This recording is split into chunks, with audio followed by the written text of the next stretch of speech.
97.3 ESPN presents The Sports Bash with Mike Gill. It's time for Football at 4 with 97.3 ESPN.com's Andrew DiCecco. Powered by InsideTheBirds.com. He's in!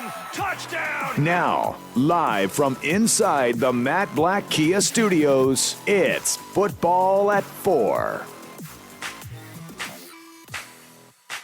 It's the Sports Bash Live. Mike and Broads. Andrew DiCecco at A. DiCecco NFL is in for the Friday edition of Football at 4. Let's do it now as we've been talking a lot of Eagles, a lot of off-season stuff to kind of get you ready for training camp, which, believe it or not, isn't all that far away now. I mean, with all the other sports not doing anything, the football season is creeping closer and closer, which means it might be time to actually take a look at some of the competition.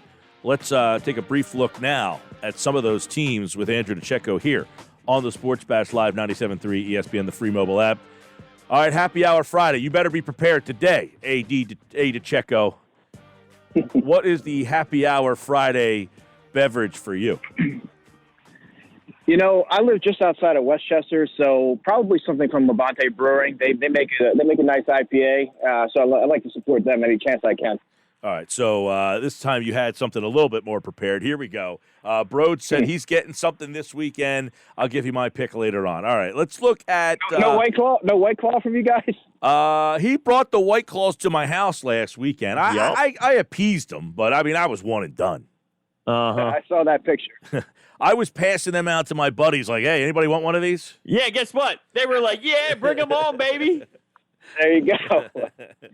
All right, let's look at the NFC East. Let's take a little look inside the division. We've talked a lot of Eagles leading up to this, but what about the division? Let's get the overview right now because the Giants and Washington have been abysmal for at least 4 or 5 seasons now.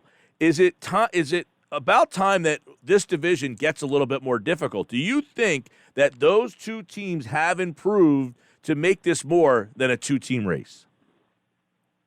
I do, but not to the extent where they're going to contend that there will be, in contention for the NFC East. Especially those are 2 teams that you mentioned in Washington and New York that really could have benefited from, a full off season, getting, new coaches in with the Giants would be Joe Judge and Ron Rivera with the Washington Redskins, of course. So, when looking at the Giants, we'll start with them. They added Patrick Graham as defensive coordinator from the Miami Dolphins. He was there for a year. He likes to show a lot of exotic blitzes. You're going to see a lot of third down blitzes, and he sends defensive backs and linebackers.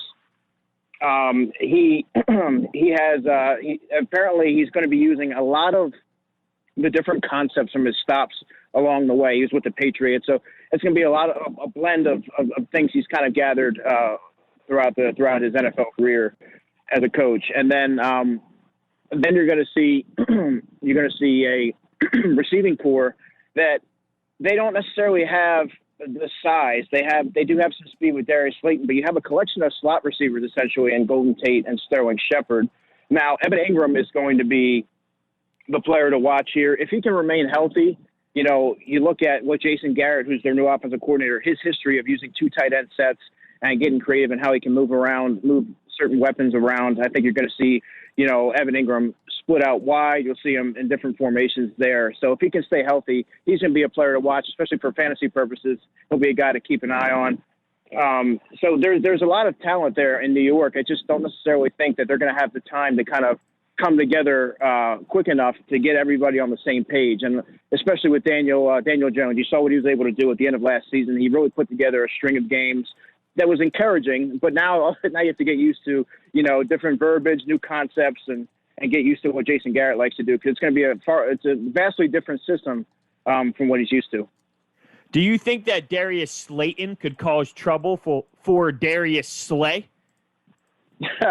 Well, it's different because now you're going to get his second year in the NFL. When he came into the NFL, if you remember, Hunter, I believe he was a 5th-round pick from Auburn. There wasn't a ton of – he came in with relatively low expectations. Nobody really knew what to expect from him.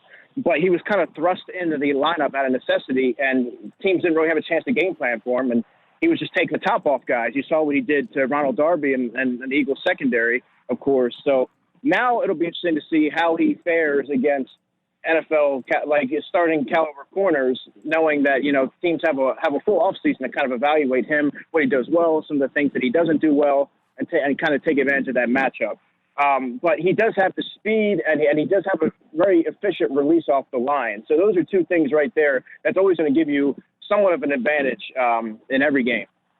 Andrew DiCecco, Football 4, powered by InsideTheBirds.com.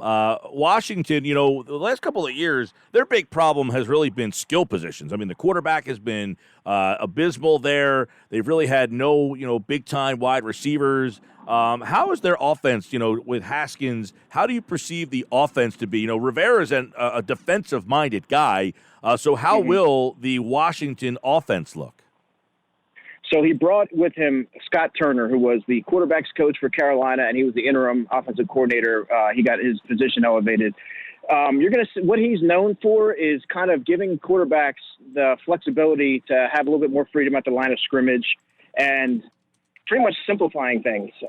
So like he had Kyle Allen last year, for example. And Kyle Allen wasn't a world beater by any stretch, but he was successful in certain schemes and in certain games week to week. There was times where he was an efficient quarterback.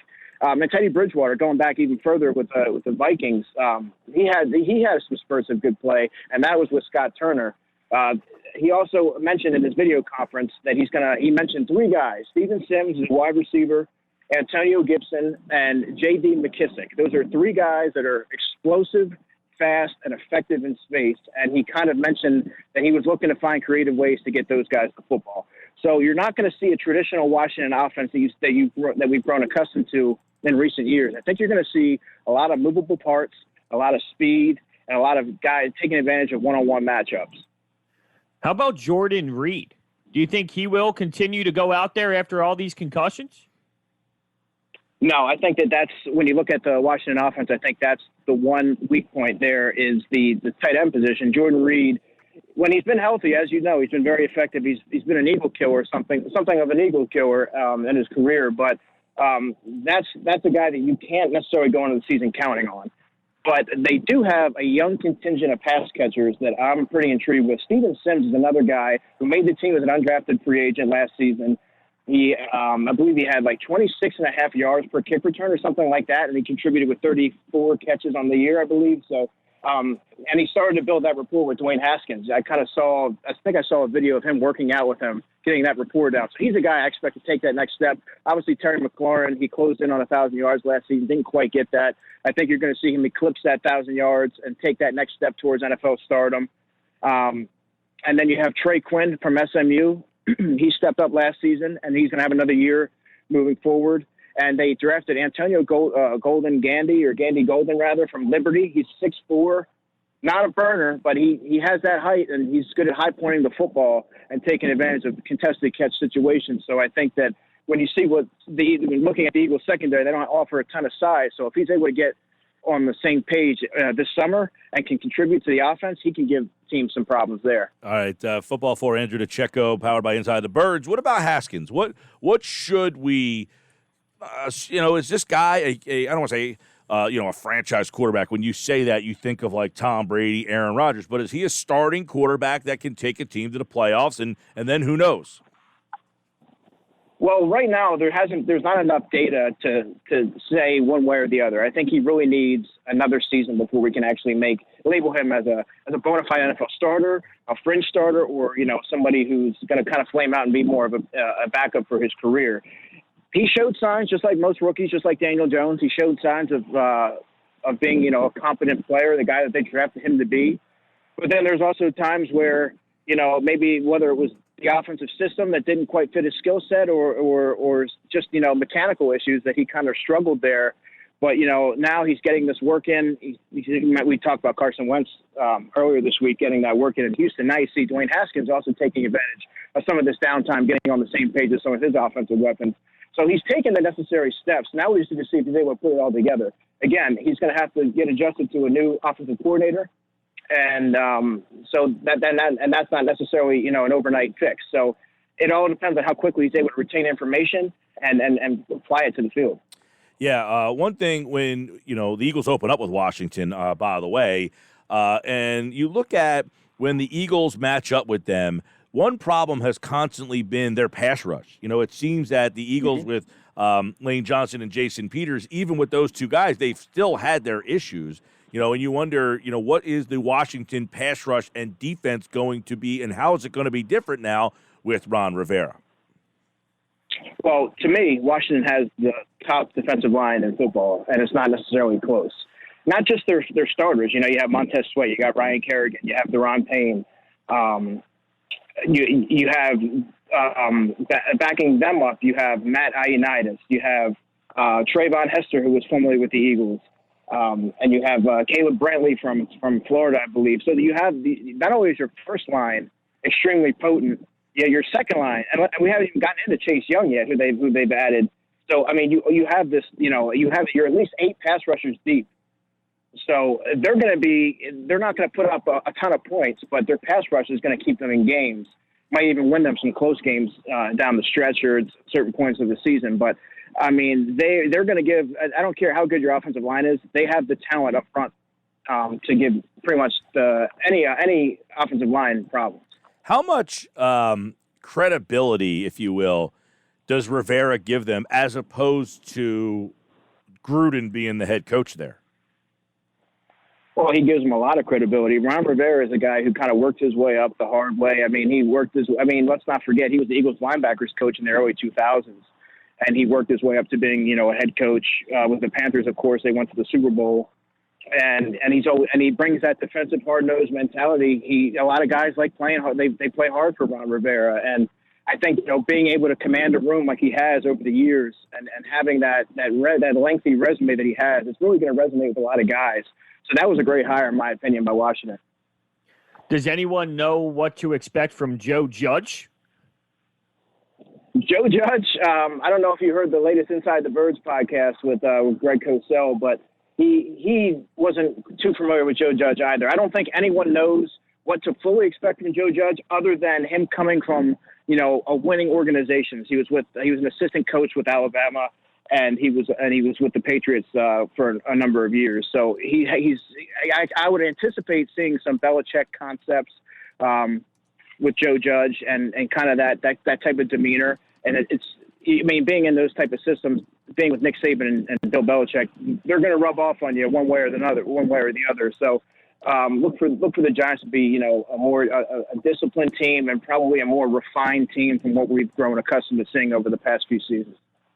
All right, DiCecco Football 4. Let's move over to the Giants then and kind of dive into those guys a little bit. Real quick, before we go to the Giants, Washington improved, or are they still like a 4-12, 5-11 team? They seem improved. It sounds like, you mentioned the defensive line, which was kind of an eye-opening comment, by the way. Best in football and not even close. But do you look at them as improved or still not really ready to make, be more than a 4-5 win team? Well, the reason why I'm not willing to say they're much more than a 5 or 6 win team, in my opinion, is that they don't have this time to get acclimated to Scott Turner and Jack Del Rio, of course, to get his unit firing on all cylinders. Had it been a full offseason, where we're able to kind of gauge where Dwayne Haskins is a little bit better, I would be more inclined to say, yeah, you know what, maybe they'll be 6-7 wins. But there's too much uncertainty there. Obviously, you're bringing in guys like they brought in Kendall Fuller and Ronald Darby in free agency. So they're going to be fighting it out to start for one corner position. And then their safeties, Landon Collins, they signed him to a mega deal last offseason. And they have Sean Davis, I believe, who they brought over from the Pittsburgh Steelers. Those are guys that they're physical box safeties, but, they can be exposed on the back end in coverage. So they have some questions from secondary. Their pass is going to be to have the offensive, the weaponry to kind of keep them, keeping pace with some of these explosive teams around the NFL. Andrew DiCecco, let's move over to the Giants. You write at InsideTheBirds.com, Big Blue improved, but enough. What are some of the moves this offseason that they made that would improve this team? Because they've been bad on the defensive side of the ball. Specifically, the offensive line has been a problem for them. So where have they improved? Well, I like James Bradbury. I like that corner that they added from the Carolina Panthers. He's He's efficient in man and zone coverage. Didn't get a ton of buzz, coming out of Carolina, but he's a very physical player. He's a lengthy player, and he gives the Giants a corner that can kind of shadow the opposition's top receiver, which they sorely needed. They gave him away a lot of games over last season, due to poor secondary play. We don't know what's going to happen with DeAndre Baker, but they do have, young corners there, such as, Corey Ballantyne, who was drafted out of Washburn last season. And then you have Holmes, so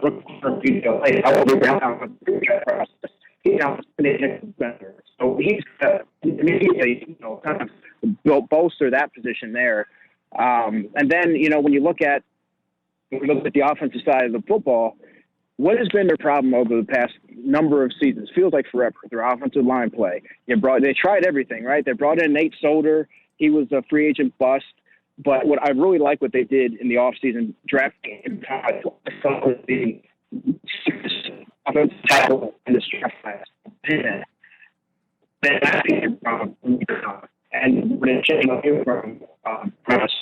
let's put Andrew. He's got some phone issues, obviously. There, we kept going in and out with him there, so we'll bring him back in just a second. Football at 4. Andrew DiCecco here, powered by InsideTheBirds.com. Talked a little bit about Washington. Over to the Giants now. And how about the comment? That was an eye-opening comment about Washington, that not only do they have the best defensive line in the league, he doesn't think it's particularly close. I was like, that's interesting. You know what I thought of when he said that? I thought of Andre Dillard. Right, Good exactly. Luck. Good luck, buddy. Well, is that why you keep Jason Peters on speed dial there? Like, hey, look what we got to face twice here. In the first game of the year, you're matched up against that Washington team, and you don't have a whole heck of a lot of This is where grass time is going to start coming up all the time now. You don't get a lot of grass time, and Andre Dillard is matched up in that first game against Chase Young potentially.